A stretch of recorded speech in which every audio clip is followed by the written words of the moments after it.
అధికారంలోకి వచ్చిన 11 సంవత్సరాల్లో దేశవ్యాప్తంగా మైనారిటీలపైన, దళితులపైన, గిరిజనులపైన, మహిళలపైన విపరీతమైనటువంటి దాడులు జరుగుతూ ఉన్నాయి. సామాజిక న్యాయం కొరవడింది, అసమానత్వం ఏర్పడింది, మత ప్రాతిపదికన రాజకీయాలు నడుపుతూ ఉన్నారు, మైనారిటీ మతాలని అణిచివేస్తూ ఉన్నారు. ప్రశ్నిస్తున్నటువంటి ప్రతి ఒక్కరిని ఇబ్బందులు పెట్టి జైలు పాలు చేస్తూ ఉన్నారు.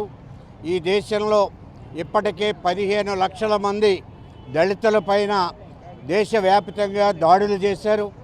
4,70,000 మంది మహిళలపై మానభంగాలు, హత్యలు, ఆత్మహత్యల్ని ప్రేరేపించారు.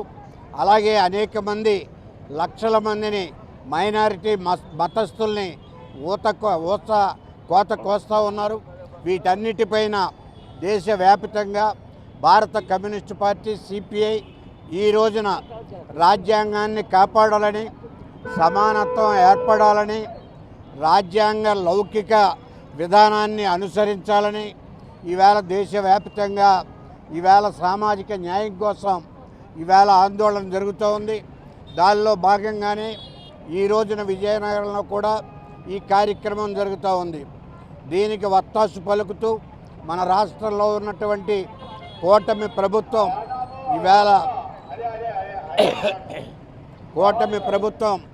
ఈవేళ మైనారిటీలపైన, అలాగే మహిళలపైన, ఎస్సీలపైన, ఎస్టీలపైన విపరీతమైనటువంటి దాడులు చేస్తూ విచక్షణకు గురి చేస్తూ ఉంది.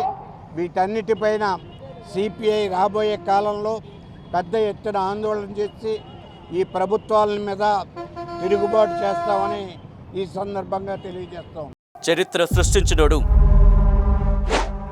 ఇప్పుడు ఆ చరిత్రని తిరగరాయబోతున్నాడు. అబద్ధాల గోడల్ని బద్దలు కొట్టి నిజాలను రాగా మీ ముందుంచబోతున్నాడు. నిజమైన వార్తల కోసం వెంటనే డౌన్లోడ్ చేసుకోండి రా యాప్ని.